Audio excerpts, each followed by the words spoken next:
वीरपुर नामक गांव में दो मित्र हरिया और बिरजू रहते थे। बिरजू रोज अपने खेत में अपने पिता का हाथ बटाता, वहीं हरिया रोज इधर उधर घूमता और अमीर बनने के नए नए तरीके सोचता रहता। एक शाम बिरजू अपने खेत से घर वापस लौट रहा होता है, तभी रास्ते में उसे हरिया मिलता है। बिरजू, तू रोज दिन भर खेत में ही लगा रहता है, क्या तू कभी आराम नहीं करना चाहता? अरे कभी हमारे साथ घूम भी लिया कर।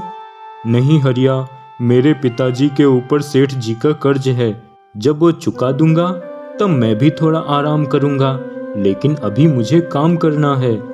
इतना कहकर बिरजू वहाँ से चला जाता है। अरे ये बिरजू कितना काम करता है, दिन भर खेतों में ही लगा रहता है, कैसे कर लेता है ये इतना सब? भाई मेरे बस का तो नहीं है ये सब। चलो देखता हूँ, चाय की टपरी पे ही कुछ वक्त गुजारता हूँ। इतना कहकर हरिया भी वहाँ से चाय की टपरी की ओर चला जाता है।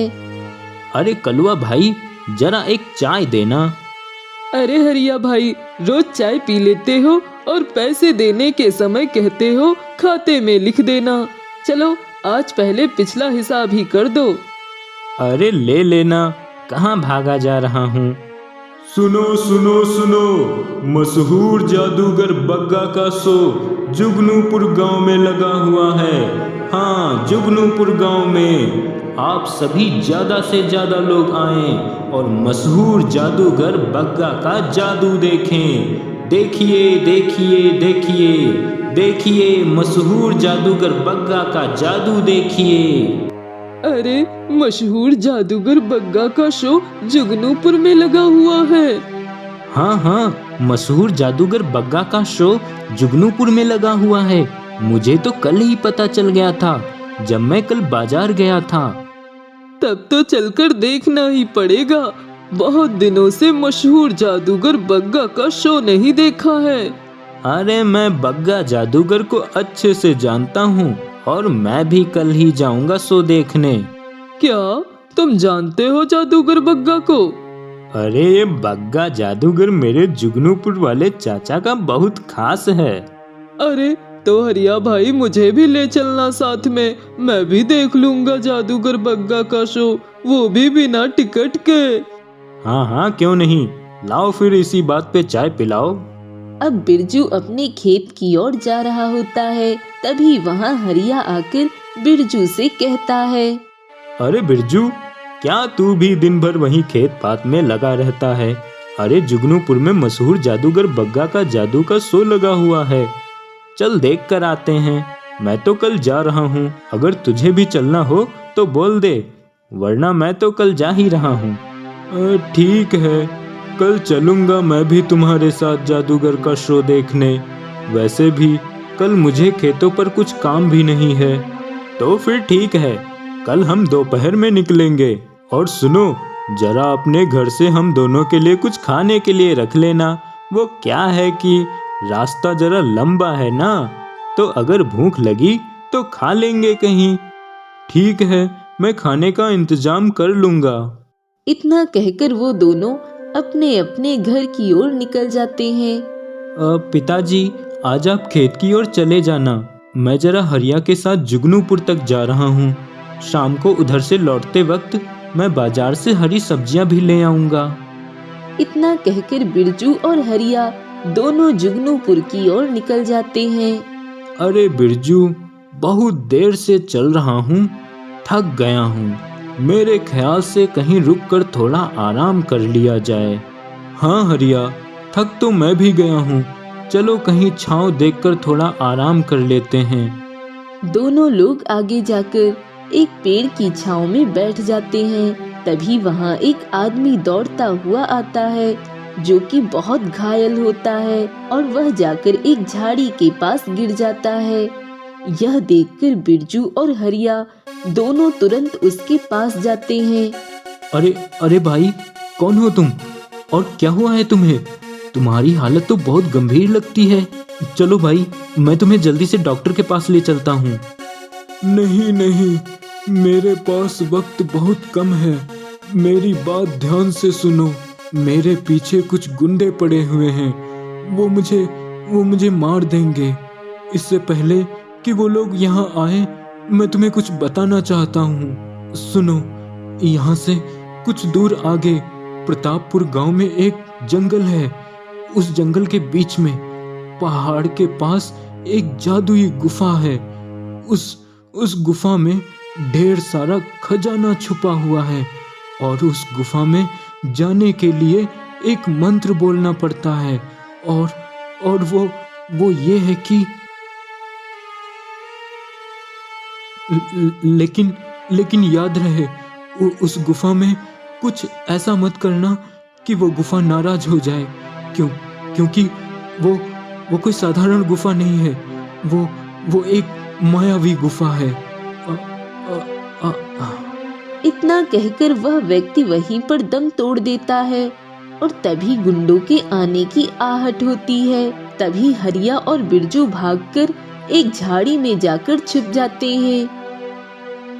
अरे ये तो मर गया। अब हमें गुफा का रास्ता कौन बताएगा? लगता है किस्मत ही खराब है अपन लोगों की। वह दोनों गुंडे वहां से चले जाते हैं। अच्छा, तो इसका मतलब वो गुफा और खजाने वाली बात सच है।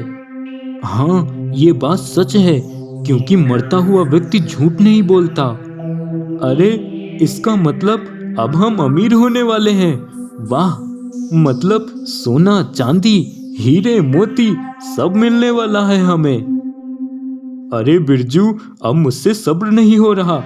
जल्दी से मुझे उस गुफा तक पहुंचना है। चलो। हरिया, ज्यादा लालच ठीक नहीं।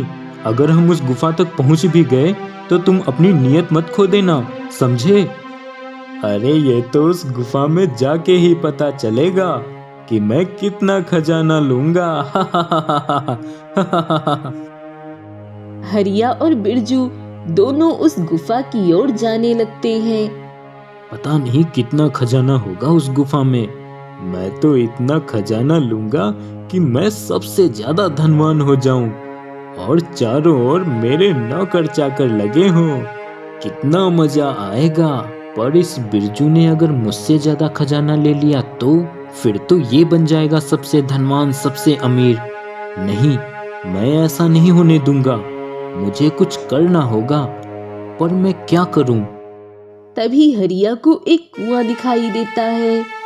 क्यों ना मैं बिरजू को इस कुएं में धक्का दे दूं, तो वो गुफा का सारा खजाना मेरा हो जाएगा जीवन भर के लिए। अब बिरजू, मुझे बहुत प्यास लगी है। वो देखो, वहां पर एक कुआं है। क्यों ना उस कुएं में थोड़ा पानी पी लेते हैं चलकर।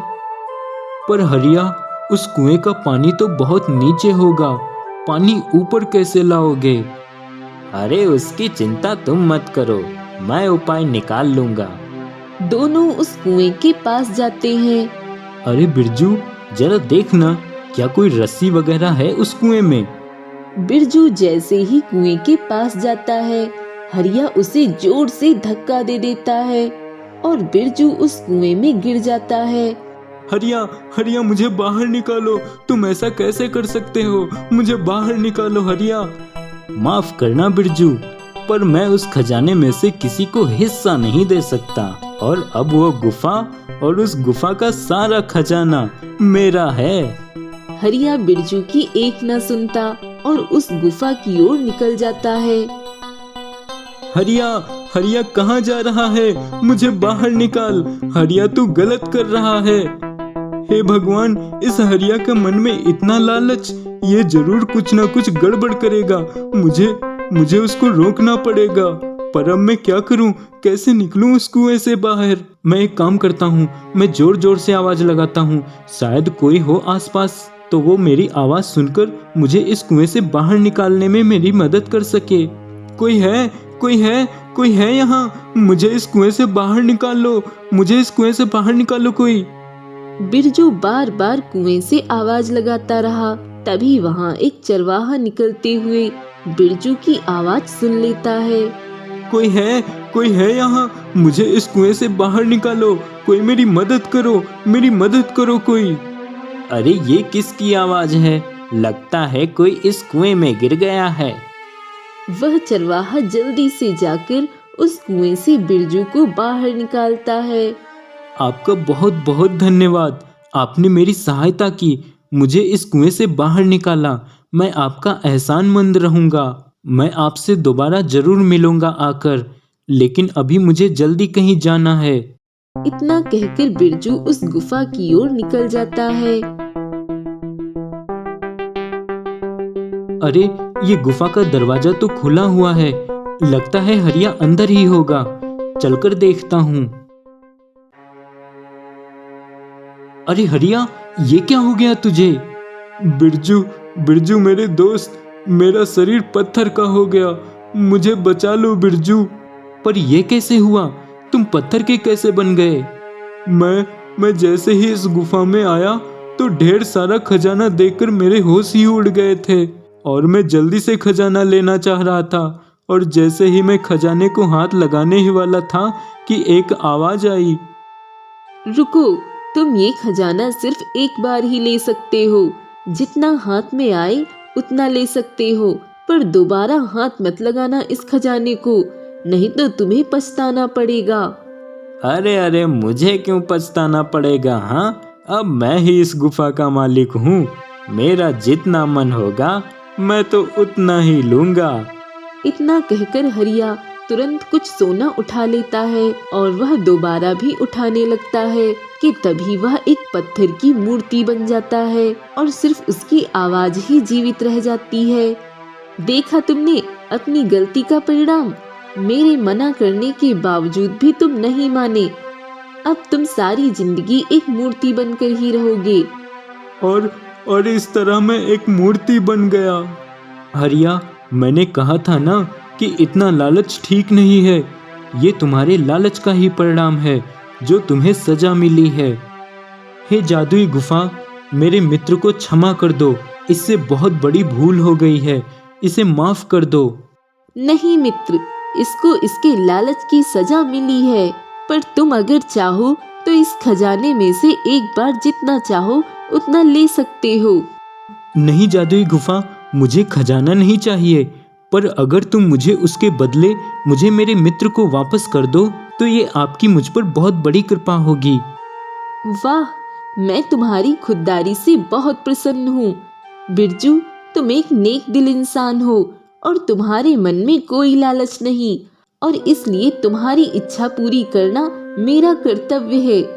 और तभी एक रोशनी प्रकट होती है और हरिया वापस इंसान बन जाता है और हरिया को अपने किए पर बहुत अफसोस होता है। मुझे माफ करना बिरजू, मैंने तुम्हें धोखा दिया, फिर भी तुमने मेरी जान बचाई। तुम चाहते तो यहाँ से सोना लेकर भी जा सकते थे, लेकिन तुमने मुझे बचाना सही समझा। बिरजू, आज मैं समझ गया हूँ कि लालच इंसान का सबसे बड़ा दुश्मन है। अब बिरजू और हरिया दोनों हंसी खुशी अपने घर की ओर निकल जाते हैं।